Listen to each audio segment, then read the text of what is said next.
Hey,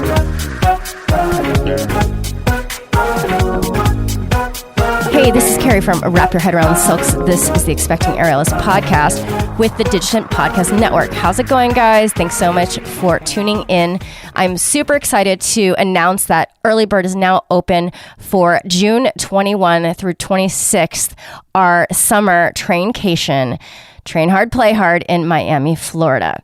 In partnership with Gravity Academy and Aerial Sailing Miami, I am putting together a 6-day, 20-hour in-studio training, and we have excursions with Aerial Sailing Miami to, do aerial off the side of a boat.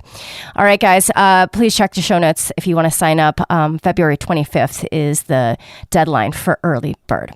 If you go to my website, links in the show notes for my 2 courses, Aerial Rehab and my comprehensive beginner to intermediate course. And also on this feed on Thursdays is The Artist Entrepreneur, my weekly gap session with Noah Doc and Amanda Ritchie. All right, guys, so excited to listen to these interviews. Let's get started. Hi, Lee. Hi, how are you? Girl, so sorry I'm late. Girl, this week has been like full survival mode. I feel that it's no worries at all. I'm happy for the extra moment to sit here. Listen, I'm not even trying to thrive at this point. I'm trying to survive. I get. Oh my God, I'll just get my bitching over and then we can introduce you. So this is how the podcast goes. So I'm now what I consider doing all the things that I wanted to do. Okay. Supposedly the dream. It is really hard to do. It's really hard to accomplish. Like, I went to LA all weekend to judge an aerial competition. Amazing. With my peers, saw my friends, did a bunch of aerial. But then I got back. I didn't even do the full week. I took Monday and then went into a full week of school, work, everything. And I feel like it almost took me. Like, the Dementors came. They almost sucked my soul out. And then they just left me like hanging on by a thread by Friday. Oh, no. You know what I'm saying? Like, I wish I didn't feel this way, because if I really look at it, I'm doing every single thing I want to do. And I had the kid, and I want the kid, and I have the partner, and I have the house, and all this stuff. And I'm just like, whoa. There's just not enough. There's not enough time in the day. Mm-hmm. You know what I'm saying? Yeah. So this is Lee. Lee is going to introduce herself properly, because I do not know how to say your whole freaking name. And I just know Lee by adjacency right now. I don't actually know you very well, so we're going to get into that, and I'm going to get to know you. But Lee is in my life now because we were very luckily fostered by this studio named Cirque Aria when the Arium here in San Antonio went down with the flood, and we have been fostered by the studio since September 1st. Yeah. You guys have shared all the bedrooms, shared all the bathrooms, you know what I'm saying? Sharing off your plates so that we can have our business and not have it run into the ground. So we are grateful every moment of the day. Like, I've talked to Angela, like the owner of Cirque Aria, and she says it's almost like a fever dream. Yeah. That she's in with us there, because she's like, there was a time when you weren't there with us, and then there's now. Mm-hmm. So, Lee, how do you feel about us being your foster siblings in the space and taking up all your aerial points? No, it's good. It's fun. In some ways, because it gets so busy. And there's it's a lot of energy. Yeah, there's a lot of energy going on. There's a lot of people. Sometimes it is hard to find enough rigging points for sure when you've got like 4 or 5 classes going on in a small space. But I think if everyone's been so sweet and just kind of working through it and getting to know everyone else. So yeah, it's good. It keeps the energy up, I guess. I feel like it's going to be good for both businesses because some people that we've brought on are going to end up staying with you guys because of the location. I think that's what's going to happen. Oh, really? Because I could be wrong. Yeah. But I do think that the convenience of a zip code is way more pulling than a crazy teacher that they're going to follow, Carrie Wee. They might. But I feel like people in the world wide of Ariel care more about me as a teacher, actually, than the people who live right here. Because they don't know, actually. They're like just trying to find a good Ariel class to mesh with their work schedule and their commute. That is true. I do think, I've noticed y'all offer classes at times that we may not, or classes that we don't even offer. And I think, yeah, same. That just kind of brings a broader horizon to all of the students in San Antonio to know what their options are. Yeah, I mean, and I've also had people come in and they do their intro with me, like they do their first class with me, and like the next week I see them in one of y'all's classes, and they'll be like, "That girl over there was too much for me," and they're very happily with like Michael. Yeah. You know what I'm saying? I was like, "Hey, I saw you last week," and talk to you later. You know what I'm saying? But yeah, I think it's gonna be. I think it's good for the community as a whole, and of course, we appreciate you guys so much. We are very, very excited to go back home though, because we, as we say all the time, have about 3 to 4 feet of height more at the area. So it's a huge thing for us because we're like, the height, but we're so grateful to even have our jobs still that like, we're like, fuck it. Who cares? We're here. We're happy. We're happy. We're happy. So, okay, Lee, now, Lee is expecting, so she's perfect for this podcast. Lee, if you would, I know we're like a full couple minutes into this, and we didn't even introduce you yet. Please introduce yourself, how pregnant you are, a little bit about your practice and your life, and then I'll dive in with a bunch of questions. Sure, yeah. So my name is Lee Fouquet. I started Ariel's back in 2020. I used to work for this theater called the Dancing Horses Theater in Wisconsin. Had never heard of Ariel's before then, and took on an internship with them really on the horse side. And they started teaching me a lot about Ariel's, and I got really into Lyra. So that's my main apparatus is Lyra. Dabbled in silks and sling and all of that, but I just always find myself coming back to the bars. And worked there for about three years. Yeah. And then got engaged to my husband. We moved down to San Antonio because this is where I'm from. And I didn't know that. Okay. So you came home. Yeah. So I came home. And I was teaching actually elementary music for a while, but also involved with Circaria, just trying to stay active and stay an aerialist. And then started coaching here. So I've been doing this for, almost 6 years now, which is crazy. Ooh. Yeah. I love it. What do you love the most about coaching? I love the community. Okay, yeah. Yeah, I really do. I love, the excitement of everyone to see their friends that, we go through this all together every week, and it's, varying levels of difficult and challenging. But just watching those friendships grow and watching everyone get stronger together too, is just really rewarding to me. My favorite part of coaching is torturing people. Legitimately. I get that. I do love to tell my students, if it's too easy, please tell me. I know. We don't want any of that. Well, I had a challenge posed to me today inadvertently because I asked one of my students who is taking, I'm at Lifetime at the Rim for Pilates. I teach there, which is why my life is very full right now because I'm there I'm there full time. I'm there 32 hours a week now. I don't know if I ever told you this. I did not know that. Yeah. So one of my clients there, she used to take Pilates at a different, like in our same gym, but like in a different city. And I was like, what's the level like compared? She's like, it's so easy here compared to there. I was like, what? What? What did you say? Say that again. Shit. I was like, what are they doing over there? I thought it was pretty rough.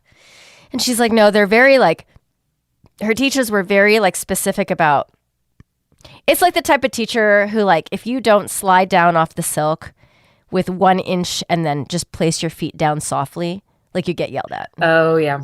It's like that type of teacher. I'm like, oh, maybe I need to get more hardcore. Need to amp it up a little. I know. I need to pull it up. Jesus. Okay. So Lee. Yes. Okay. How do you say your first name? Oh, my full first name? Yeah. Annellise. Annellise, does everybody call you Lee? Yes. Okay. How about in school? What did people call you? In school? Like, yeah, when you're a kid. Lee. Okay. So it's been with you. Yeah. Okay. So Lee, you've been coaching for 6 years. Are you still working in doing music education? Oh, so I've only been coaching for about 2 years, but I've been doing aerials for 6. And I do not work in music education anymore. No. Okay, so coaching is your gig right now. It is that, and I'm a full-time MBA student. So you're getting your MBA. Wow. Where are you in that process? About halfway through my studies. They're going to get a little interrupted with labor and everything. You got a lot going on, girl. What made you say to yourself, I want to get an MBA right now? Well, I just felt that my teaching chapter was kind of coming to a close in elementary music. And it wasn't what I wanted to do long term. I've always been interested in the business side of things and a bit opinionated in them. And so, I was like, I'm going to go actually get my master's in that, my degree in that, have a little bit of credentials behind those opinions when I speak, for sure.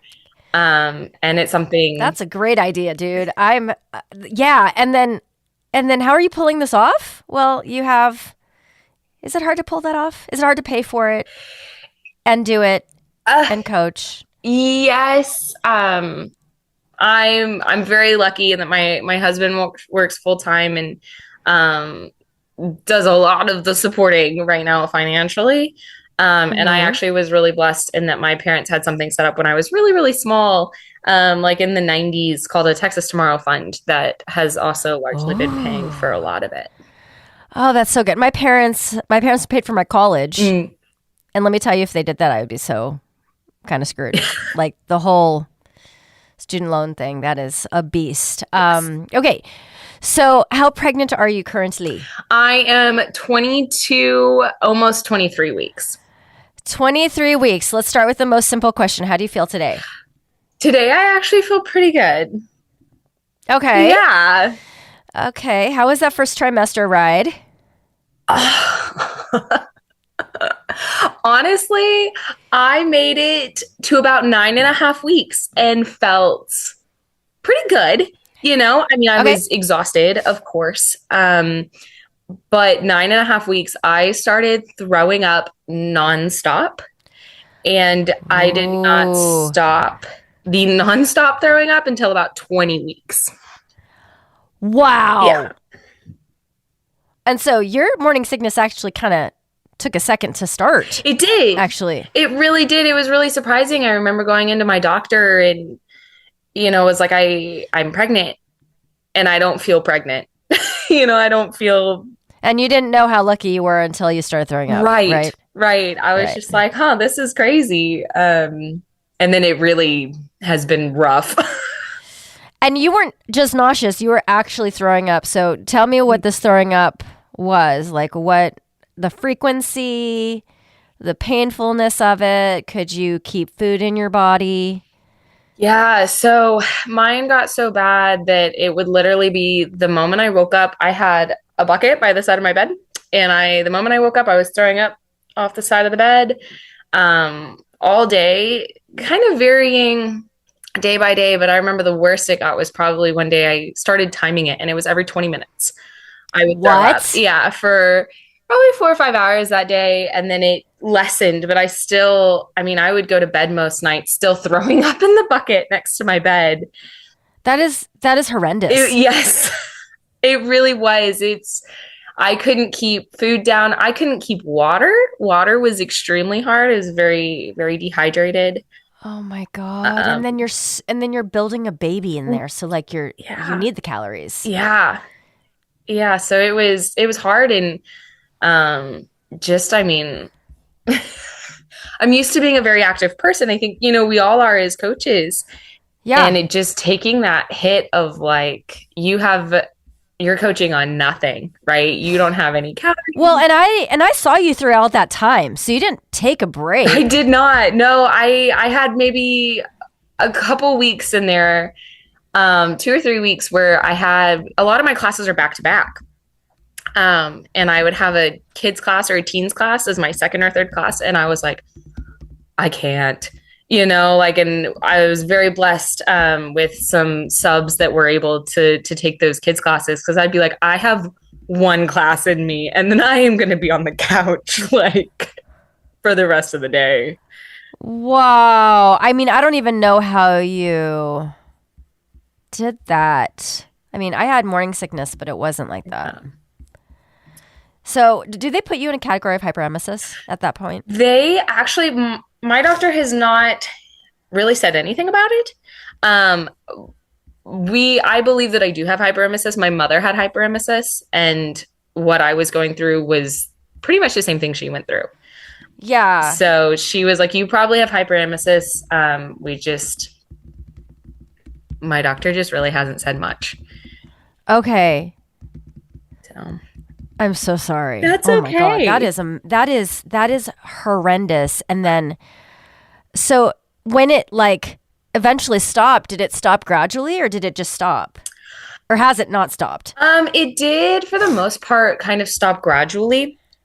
It started to be like, oh, I've made it like 2 days without throwing up. I don't feel good, but I've made it 2 days, and slowly, then it kind of jumped, to that full week. The 21 weeks was really hard because it kind of came back with a vengeance, and a migraine one day. And then that dehydrated me and really racked my body. And I ended up in the ER getting pumped with fluids. Oh my God. A couple days how scary. Later. Yeah. But, and then this week has been a lot better. So it's kind of crazy. But it did slow down and then felt like it stopped. And then I had this whole debacle episode, which is so scary because you're like, I thought this was over. Yeah, I really did. I was like, no. And then you're like, it's back. Yeah.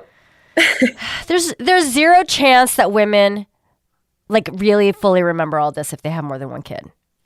Like there has to be such a really good like forgetfulness because amnesia, because why? You know what I'm saying? When you're in that, you're like, and you also, the thought that goes through my head is like men don't have to do anything. Like literally they don't have, like their bodies go through nothing. And I'm just like, they suffer so little physically. Mm-hmm. They have other things. But yeah, I'm always mad about that. Oh, I am forever bitter about that. My husband's tired of hearing about it at this point. I mean, they don't even realize they're in the hole. Like, they can't even cry about a sniffle or like a flu. Like, you guys, I mean, it's going to be a while till we care about any of your pain there. Wow. Okay. Lee, how old are you now? I'm 27. You're 27. Mm-hmm. Was this planned? Was this a planned situation? This pregnancy? Yes and no. I had been pregnant last summer, but I miscarried my first pregnancy. Okay. So how far in did that happen? About 5.5 weeks. Okay. Did your doctor categorize it as a chemical pregnancy? They actually, so at that, I hadn't even seen a doctor yet. And then I just ended up, in the ER, and they said, oh, you were pregnant, right? You're carrying that HCG in your urine. So you went to the ER. Why? What was your symptoms that making you go to the ER in the first place? Oh man, I had been bleeding for like 2 weeks straight. Oh my God. Oh, like you thought it was your period. Well, I had. Okay, so what? You were bleeding for 2 weeks. It was not your period. Right. So I had suspected that I had been pregnant, and then I started bleeding like when I was expecting my period. So I was like, probably was, an early miscarriage. And then I didn't stop bleeding. And my mom got, just really concerned at that point that it would be ectopic or something like that. Yes. So she kind of was the one who was like, you need to go to the doctor. And they confirmed you are pregnant, but you have miscarried the baby. And then after that, the second well, was kind of a surprise, I guess. Um, just, I guess they say you're more fertile right after you miscarried, like in those first couple months, and I certainly was. Okay. Okay. So you guys just start trying again and boom. Pretty much. I guess so. Yeah. Okay. Oh my God. Okay. So you are now, did you have your 20-week, it was a 20-week ultrasound? Yeah, the 20-week anatomy. How did that go? I had an abnormal ultrasound at my 20-week. Oh, there's just a lot of drama happening. There is. This has been a very difficult pregnancy for sure. It keeps me well aware that I am in control of nothing. Okay. Do you mind? You don't have to. We can just skip it and then go on to other things. But do you want to talk about what an abnormal ultrasound looks like? Sure. Yeah, I don't mind. So for us, I know it kind of looks different for everyone based on what their findings are. For us, that was being told that he has a little mass on his lung, which at the time, the doctor and the tech who did it couldn't say exactly what it was, right? They just tell you, hey, there's an abnormal mass on his lung and you're going to have to see a specialist. Oh God, that's so scary. Yes. And then becomes, then's the 2-week wait, right? Where you're like, there's something wrong and I don't know what's wrong. Yeah. Yeah. Just anxiety. Yeah. And at least if you're like me, you're going down that Google rabbit hole, right? Yeah. Of course. For like 100%. Mm-hmm. And what does the Google rabbit hole say? Well, it told me all sorts of things. But at this point, I saw the specialist this week, and they confirmed he has what's called a CPAM, which I believe is congenital pulmonary airway. I don't remember if it was malfunction or something like that. But it's a very rare lung issue where it basically my body grew abnormal lung tissue on one side. So for the most part, it's just something that's going to require a lot of monitoring. Okay. If it grows too rapidly in this second trimester, it has the ability to push on his other organs and push his heart into heart failure. If it doesn't do that, hopefully it doesn't do that. Hopefully it just kind of grows at a steady pace with his body and then stops growing. And the most likely scenario in that case is that he will have a whole pediatric team and NICU team on the ready so that if he's born and he has trouble breathing and all of that, they're going to give him surgery. Oh my God. Yeah. Was your anxiety okay before all this, or was it already high? I am already naturally an anxious person. Oh my God, I would be a hot mess. Yeah,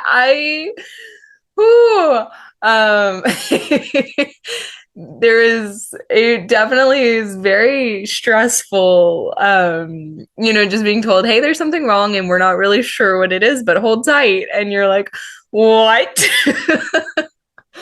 And so you learned this 2 weeks ago and you just have to sit with the information. Right. And just kind of wait and then see the specialist and then, basically just still be told, hey, we're just going to wait and see and keep you monitored.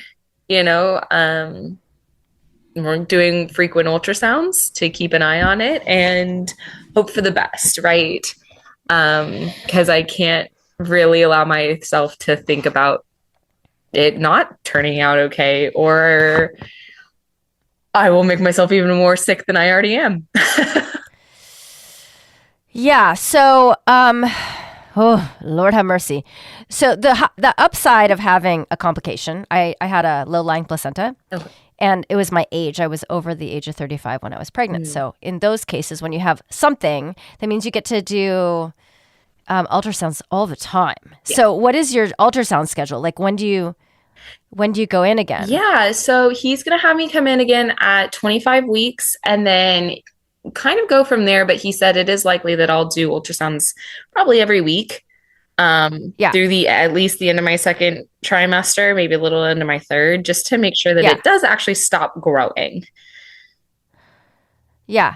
So I feel like I was really grateful for that because I had other friends who had like pregnancies that didn't have any complications, and they would just go like weeks and a month and a half without any ultrasound. And it's kind of nerve-wracking because, you know, sometimes the baby's moving a lot and sometimes they're not. And you want to be like, you know what I'm saying? I'm just too anxious. I was too anxious of a person. So, wow. Okay. So you know this right now. Let's go to your aerial practice. Now, you were vomiting, so you didn't really care to train during that time, I'm assuming. Not really. I pretty much, once I started vomiting, I stopped personal training until about 18 weeks. And then I started trying to train a little bit, but it's so hard, you know, when you've taken so much time. Yeah. And your body's so depleted of everything. Yeah. I would say almost the mental side of it is so much harder than like the physical side. And also your body's already started changing by that point. So I did try, at this point after kind of our ER scare and everything, I'm back on I'm not going to do anything right now that's for me. Cause I am still, you know, stretching and all those things with my students, and kind of slowly taking down and modifying what I show them. Right. So you still demo a little bit? A little bit, very little. It decreases constantly. Daily goes down. It does. Girl, at least you have a good excuse. I don't demo for shit, and I don't even have a reason right now. I'm 6 years postpartum. I'm like, you don't need me to do that. You know what that is. Or they've never done it. I'm like, you know how to follow direction. Don't tell me you're a visual learner. You say that because you're nervous or you think you need it, but you don't. Because I'm just going to tell you to bend your elbows and do the thing. You know what I'm saying? Yeah, I get so. Oh my God. You guys, that's my biggest pet peeve. And I don't hate you if you say it because you really do believe you think that when you say I'm a visual learner. But all that means is that you haven't yet trained the skill set of listening and doing. And so that's what you were here for. But I'm preaching to the choir because there's not a lot of like people who have never tried an aero class or tried one aero class that is coming to listen to this podcast. Like everyone's in it. So I'm preaching to the choir. I know. Okay, Lee. Does it give you any emotions about not doing aerial right now? Or are you just is it everything just so much? It feels to me like it would be so much that you wouldn't have any space to actually care that much about that. I actually care a lot. So Oh, you do? Okay. I do. Yeah, it's actually been really, really hard for me not to train for myself and to feel all of these differences. Because I think for me, aerial is such an outlet for me to work through like my anxieties and work through all of that energy. Especially being home all the time now. I'm home all the time. I'm reading all the time. I don't have a lot that I can do that's very active or outside my house. So being at the studio and training was just such a part of keeping me like mentally healthy too. And having that like ripped away from me has been actually very difficult. And I try to be positive. I definitely am grateful, you know, for knowing that he has an abnormality, knowing everything I'm going through. I'm so grateful that he is in my body and growing and being taken care of, and for everything that my body is able to do to support him, while still managing that doesn't feel like my body anymore. Yeah. That relationship is so interesting. Are you having like, I feel like there's two identity changes. I feel like there's one when your body changes and then one when you become a mom. And then that one is very, like, there's steps to it because at the beginning, the baby is like squishy and you're like, you know what I'm saying? You're not like talking to somebody's talking back to you. It's so different now. When I have a 6-year-old, right. my relationship as a mom to her is just very different than it was when she was first born. Right. So you're in this place right now of this first transformation that I kind of recognize as a transformation where your body is no longer just yours. It is for more than one function that's to make you thrive and survive. And how do you like sharing the real estate? I don't at all. Yeah, me either. It's the worst. I'm like, I just want to do a fucking pancake. I want to stretch my legs wide and lay on the floor. I want to do my inversions. Can somebody else have this baby? Yes. Can my husband have this baby? Please. And I feel so bad. I mean, because everyone, I've felt, everyone's so positive and, oh, it's so cute. And I'm like, I am struggling. I really do not enjoy what this baby is doing to my body at this moment. Not that I don't love my baby, but I just really struggle with the impact on my body. Literally, okay. So there are some women, even some aerialist women who feel this way, feel like they're a vessel for this like amazing, wonderful reason. Mm-hmm. And for me, I was like, it felt not like addition, it felt like subtraction. Yes. Subtraction of what I could do with it, subtraction of like what I felt safe to do. Mm-hmm. When you are in a physical practice and the body that you are in is your instrument, I think takes a whole different like angle on it. Because like if you were a singer or a painter, an artist of a different type, a sculptor, what other artists are there? Writer. Mm-hmm. You could do what you do and it wouldn't really affect like it does for us. Right. Dancers, acrobats, aerialists, people like us, tennis players,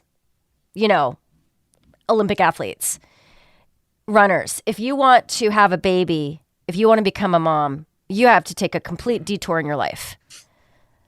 Body is a different instrument for a different thing for 9 months to 2 years if you're breastfeeding and then it's really affecting you.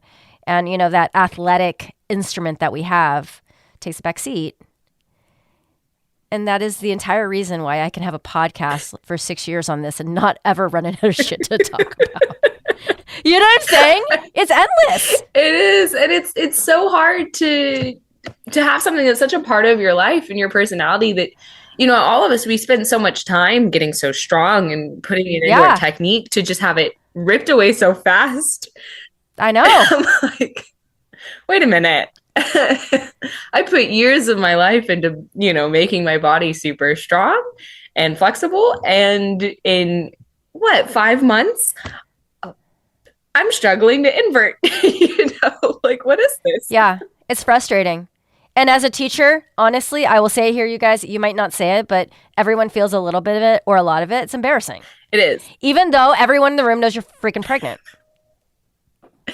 Or that you just had a baby. Mm-hmm. I mean, a lot of women have gotten over that, and I don't know how they do. Because if I can't do something as well as my student, I'm like, oh,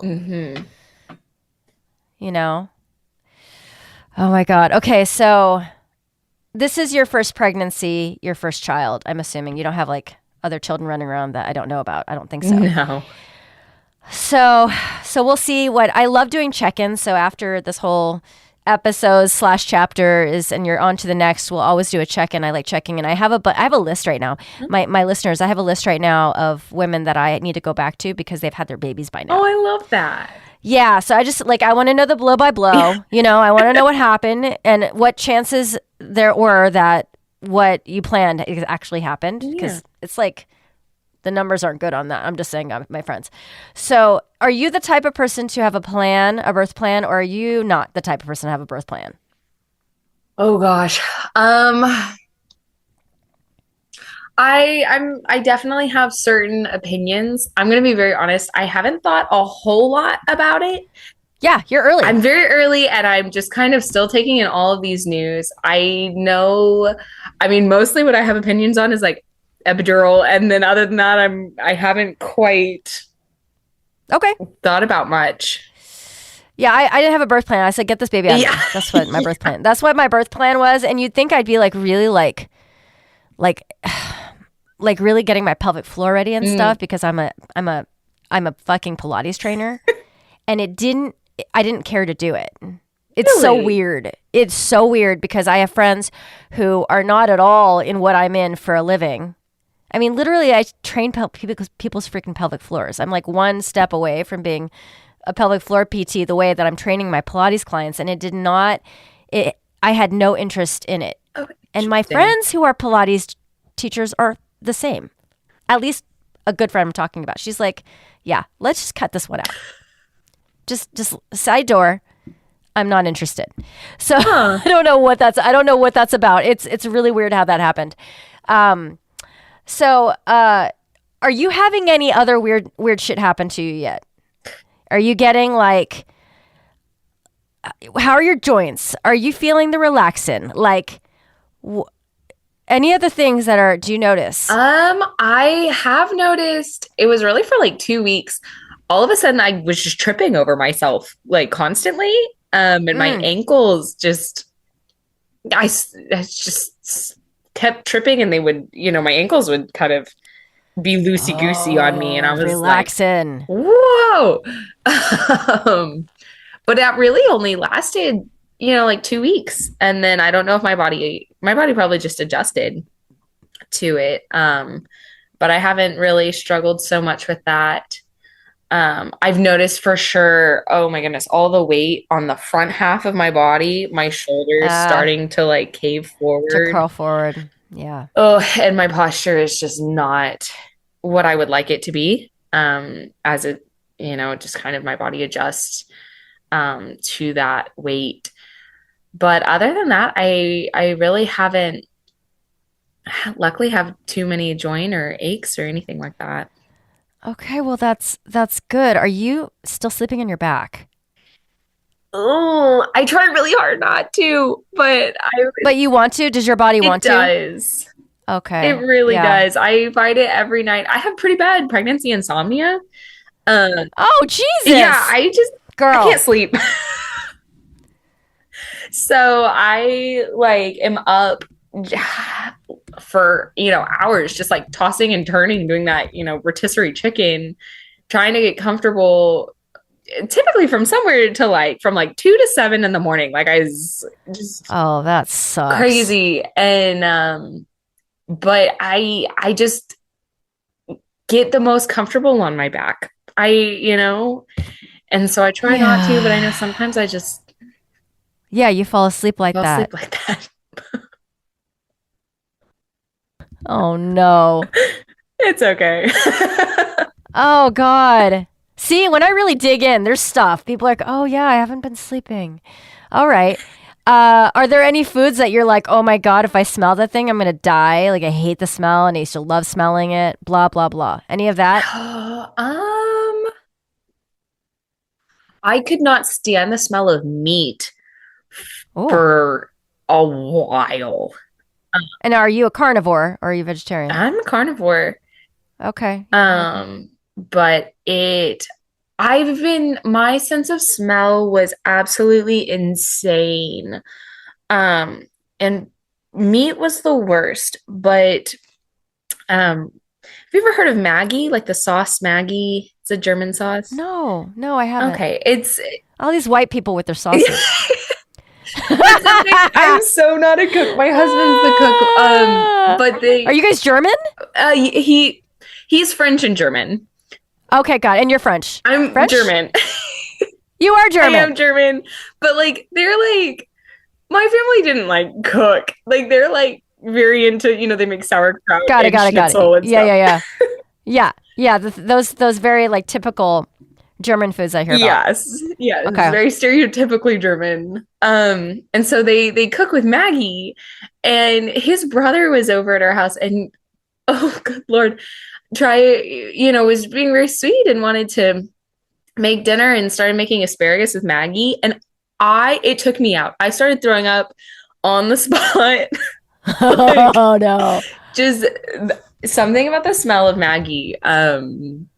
Was instant. What is the sauce? Explain the sauce. What's in the sauce? Is it a tomato base? Is it a creamy base? I wish I could tell you. I have no idea. Okay. Sweet, savory. Savory. Okay. Yeah, which is funny because I've been more able to do savory foods, but no, Okay. I Okay. couldn't do ice cream. Ice cream would make me throw up. Like, really? Do you like ice cream? What? Regularly? Do you like ice cream? I love regularly? ice cream. Oh my God. I love ice cream. It just, pretty much food was really hard for a really long time. And it's a lot better now, for sure. But it's still like the other day, the smell of lemon, just like, I was like, no, get it away from me. Oh my God. What is this? Does anything smell like soap? I've heard that. No. But so the lemon smells like a lemon. Mm-hmm. You just can't stand the smell of a lemon now. Right. Like it's just like super strong and I can't stand it. My husband got frustrated because I started saying everything smelled disgusting. Everything was disgusting. The cat litter smelled disgusting and the chicken smelled disgusting. They were the same level of disgusting. Of disgusting to you. So interesting. Yeah, I don't everything was just really gross except for French fries. Of course. I will eat a French fry till I die as well. Yeah, I was like, French fries always smelled really good. And still that's kind of the same. French fries and baked potatoes, I can almost always. All right. That makes sense. The starchiness of it, the saltiness of it. Yeah. Okay. Oh my God. What does this period of your life feel like? Does it feel like... It felt like the longest 9 months of my life, personally. I can get behind that. Okay. Yeah. A lot of women don't feel that way. I felt that way. I really wish I've met some women who just, they told me they were so happy to be pregnant and, they always want to be pregnant. And I just really wish I was one of them. Every day seems so long when you're sick. And so limiting. Like I just feel very limited. I think not even just like in areas and in my body, but my mind, because I'm so foggy all the time. And I can't quite, and I'm aware of that, right? Like I'm aware that I'm just not quite with it the way that I would be if I wasn't pregnant is also very frustrating to me. It is. I think this feeling has to do with some very real things. For example, I have a couple clients who, when they were in their pregnancy, they usually have autoimmune disease. And when they're in their pregnancy, it magically went away. My friend who has Crohn's disease, when she was pregnant, it magically went away for the time being. That's so cool. Who knows why? Yeah. And so she was like, sign me up. You know what I'm saying? It's great. It's great. And then, I've done a lot of these interviews. It seems like the women who are really down for this period is when, like, they're not having such a hard time with it. Yeah. Like they magically don't have hyperemesis / morning sickness. They aren't getting gestational diabetes. Right. They're not having complications that make it either stressful or just painful or uncomfortable. It's always uncomfortable towards the end, I think. Yeah. Because you're like a house. You know what I'm saying? I mean, I have one woman who's in my Pilates class twice a week, and she is like, she tells me, because I think she's only in her like 30s weeks. Okay. She still has like 2 months to go, right? But she's like, I was this big when I gave birth last time. Oh gosh. So she's just bigger. Yeah. And she's doing the entire Pilates class. I'm not modifying for her because we have at the studio, it's like you modify for yourself within a class. So she just drops out of an exercise, or I'll give her something, like we're doing it laying down, you do sitting up, whatever it is. And she is so fucking pregnant looking, and she's doing it. Yeah. So, I don't know, you guys, women are warriors. These men, I mean, bless their hearts, they just don't have any reason to go through all this. I have so many thoughts. But we're going to skip them because we've all heard me bitch and moan about this. Lee, I am very excited to find out the other half of this pregnancy story. We might not be under the same roof for very much longer. That your foster sisters and brothers are getting their home back soon. I'm so happy for y'all. We're very happy. We're also happy for every time I see Angela, I'm like, I'm so sorry. I'm like, is there anything you need? Not like I have any time, but if there's something I can do for you right now, I will try my best. But we'll keep in touch, and I'll make contact after things have happened. I'm so excited for you. I hope this pregnancy gets easier and easier. That is my hope for you, because I did not expect all that. I don't know, like I see you and you're just kind of like, you're just doing it. You're doing your job. I did not know what to expect. Yeah, no, I really appreciate that. I am very excited to be in the second half and kind of hoping, I'm just hoping the second half is easier than this first half has been. Yeah. Okay. So good. All right. Well, Lee, have a wonderful night. Thanks for making time for me here on this Friday. Yeah, evening. Thanks for having me. Have a good evening. Okay, that'll be a clean cut for the podcast. And I think, how many weeks am I ahead? I'm only like 2 weeks ahead right now. Like, I have a lot of people scheduled, but not a lot of people recorded. So you're going to come out soon. Okay. And then you can share it on all your socials and stuff, and people will know all your business. All my things. Like they do mine. I don't mind. I told my friend, I was like, I feel like I'm a bad, I'm just sick all the time. And she's like, no, someone needs to hear that though. Someone else is also sick.